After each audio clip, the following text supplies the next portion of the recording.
Okay guys, just a reminder about a few things of these rifles that you're going to see. The scopes you're going to be shooting with, they're all going to be more or less the same kind of principles. So they're going to have three knobs as you're looking from above, a knob on the left, a knob on the right, and a knob on top. Okay, the knob on top, I've got a little chart marked so that you can go from 0 to any yardage. So let's say you're going to shoot something at 300 yards, you can line it up with the number that says 300 on the little chart, the little dial. Okay, pretty easy. If you range something at something between 300 and say 325, and you see a tick mark for 300 and a tick mark for 325, and you see that that's two tick marks, you can just go right in between. Just do one tick mark up from 300, and that should get you pretty close to 315, right? Somewhere in between 300 and 325. The dial on the right is your windage dial. Okay, so right now you can kind of see my shirt's getting blown here in the wind. I'm going to say this is about an 8-mile-an-hour breeze, maybe 10. This is getting to the point where if I had a choice, I wouldn't shoot beyond 300 yards in this much wind. Okay, it's going to get really difficult to gauge how much to adjust for the wind, because this wind's going to blow my bullet. Okay, there's two ways to adjust for this.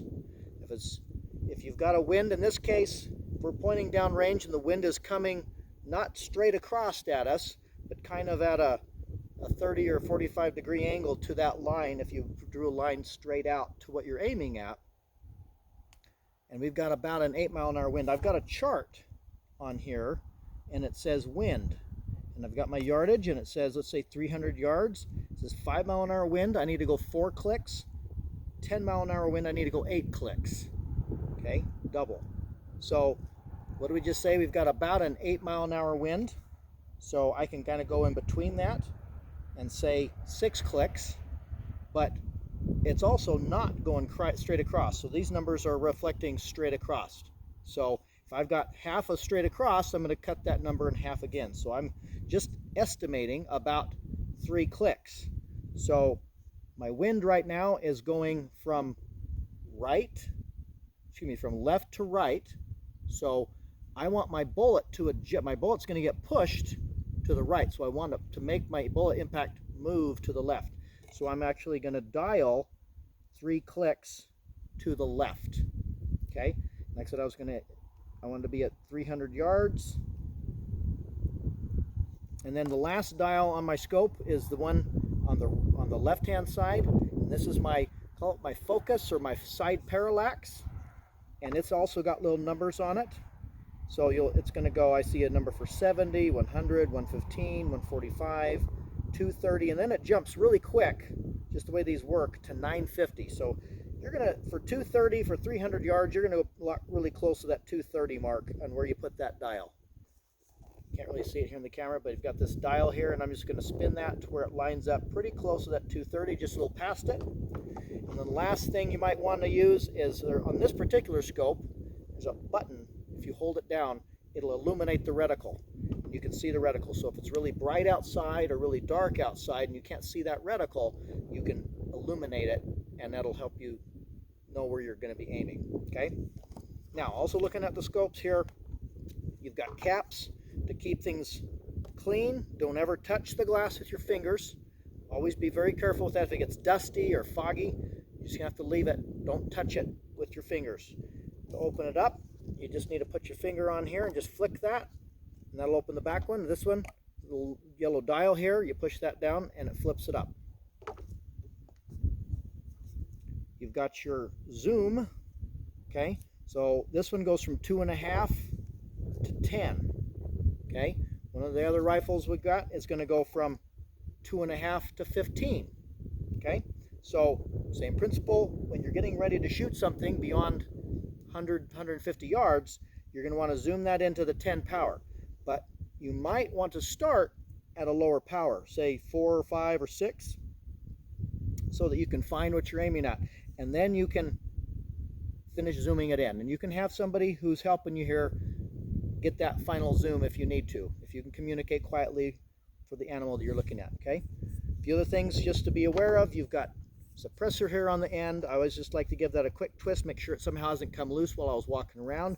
If you have that second, just to think about it, just grab that, twist it, just twist it righty-tighty, lefty-loosey. So if I'm holding the rifle, I'm gonna twist basically in a motion with my left arm twisting towards me, okay? You've got where it mounts to its tripod here.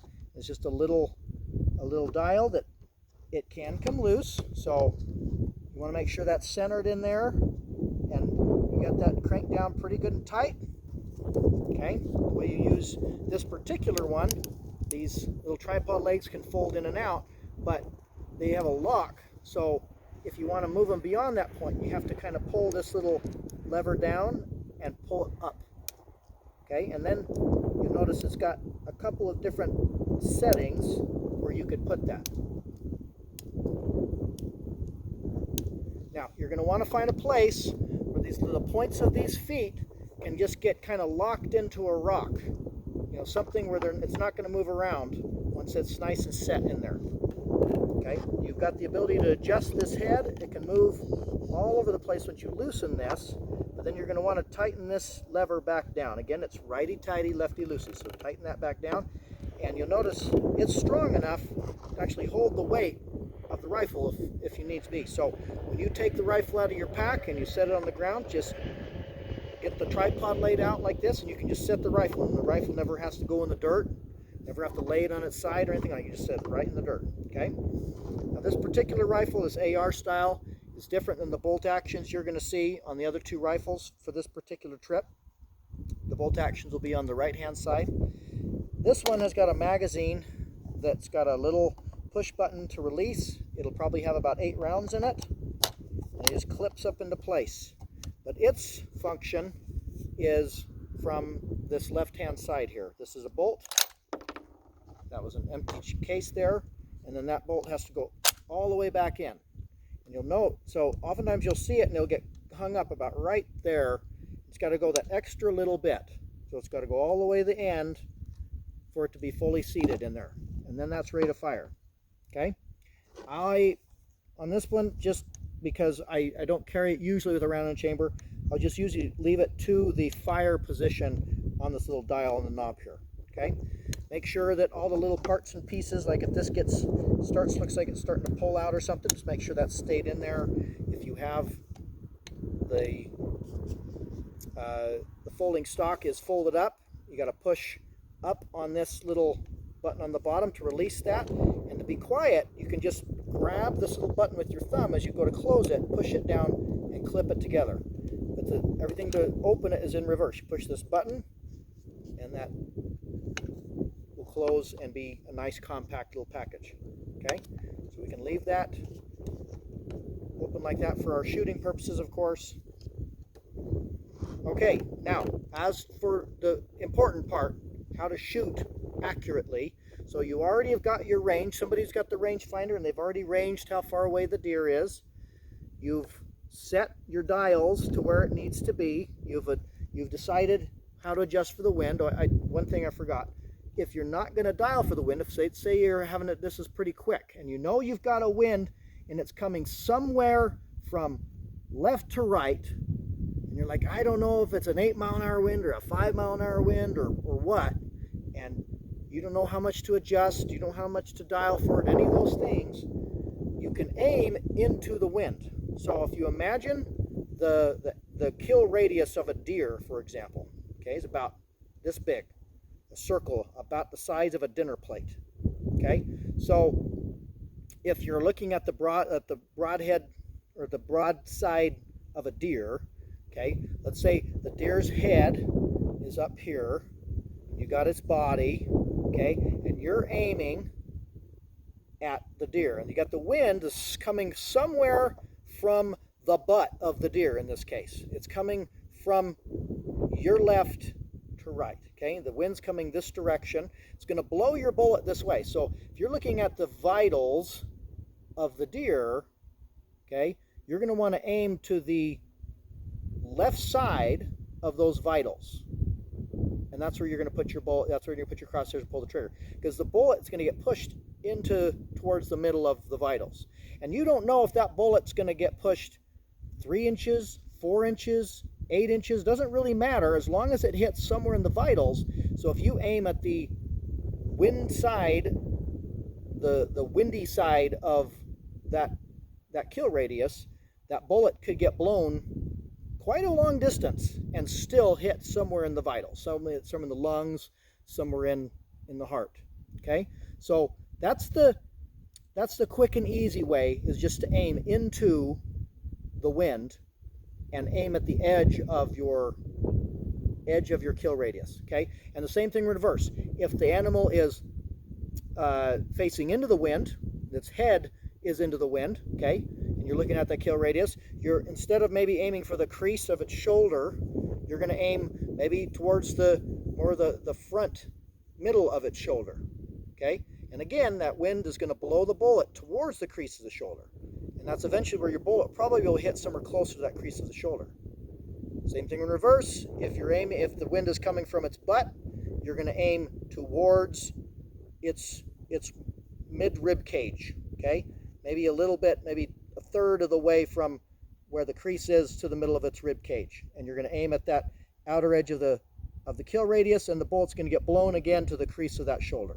Okay, so that's how you're going to adjust for wind if you don't have somebody with you that can kind of look at the chart and help you dial for it. Okay, if you dial for it, don't aim into the wind. You don't do it both, or you're going to end up going too far with your wind adjustment. Okay, so in this case, I've dialed for the wind. So I'm going to take a shot here. Lower that down a little bit. Okay, so we want to make sure that every shot we take has got a rear rest, something to support the back end of the rifle, the stock of the rifle. Okay, that's paramount. So you got the front end supported by some sort of bipod. This could be resting on a backpack. It could be, you could have a jacket on a rock that this is resting on. Doesn't matter what the front end is resting on, as long as it's stable. You then have to have something underneath the rest. Now it could be as simple as your fist. Okay, that would support it. That's a little bit less steady than something independent, that like this bean bag full of probably rice or sand. Okay, because I can adjust that, and it's very sturdy. It's not going to want to move back and forth. Okay, so if there's something in your backpack like a jacket or a bag of snacks or something like that that you could stuff under there, you can have something you can think about in your mind. What am I going to put under there? Okay, if you got other big, maybe you got a sleeping bag or something in your back, you can pull that out and you can have that under your arm to kind of help support you.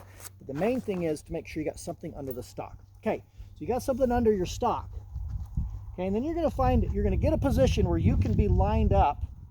Okay, so let's say that my legs, I'm on a slope or something, my legs could be a little bit this way. The worst place to be is if I'm right-handed, I don't want my legs to the right side of the rifle, where I'm going to be like all sort of like weird and awkward. Okay, it's not ideal, but if I had to be kind of wrapped around like this, I can still shoot fairly accurately.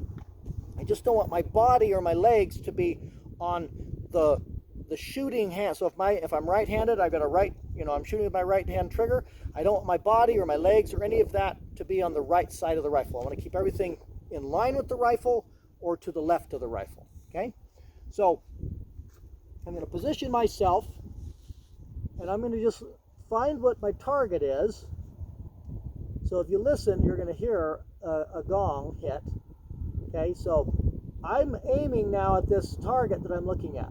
I'm aiming more or less at the middle, but I'm not even really touching the rifle. I'm barely touching with my cheek. I'm not putting a lot of pressure on it, but I'm controlling where I want it so I'm getting it side to side. I move it side to side with my trigger hand first of all, and then I can let go. And then I'm adjusting that elevation with whatever I've got underneath the stock here. Okay, and so once I've got the rifle pointed at where I want it to be, okay, then while I have it pointed at what I'm aiming at, now I'm going to grab this, and I'm going to keep my my thumb is staying to the right of the stock here, of the trigger. I'm going to slowly start to put pressure down with my head. I'm going to pull into my shoulder. Okay, I'm not trying to pull the trigger or anything yet, but I can gently touch the trigger here if I need to kind of get the proper placement of everything. Okay, but all of that has happened after I've lined up. Now I'm more or less pointing at it, but you notice I'm not even touching the rifle at this point. The rifle, I can peek through and I can see that the crosshairs are right where I want them to be. So I want to keep them there, and all of my body movements as I squeeze into it, I want to keep that crosshairs on where I already put it. Okay, if you have to start over, start over. Okay, you want to start with that natural point of aim and squeeze into it. Okay, now the next most important thing, as I'm already here and I've got my head on it, I've got my it's tight into my shoulder, I'm going to start squeezing the trigger. Okay, I want to keep the crosshairs on the target even after I pull the trigger. I want to watch the bullet hit the target. Okay, that's very important for your follow through. Okay, so show that all again. I got the rifle's aiming at the target, adjustment back and forth with my hand, got the right up and down, and now I'm going to slowly push into it. I can tell I got to tighten that up. Start over.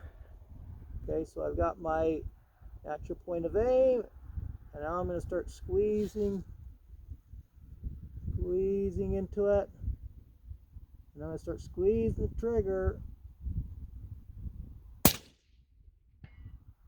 You might have been able to hear that on the camera. I don't know. That was a dead center hit. Okay, you're going to get that impact right where you want it to go if you really focus on making sure that all of your movements are straight back. Okay, you make sure that smooth stay trigger pull, and you make sure that you've got this rear rest taking the weight of the back of the rifle, it's taking the weight of your head. Okay, all of those things are what is keeping the rifle lined up so that when the bullet leaves the muzzle, it goes where you are pointing the scope. And that's what you want it to do.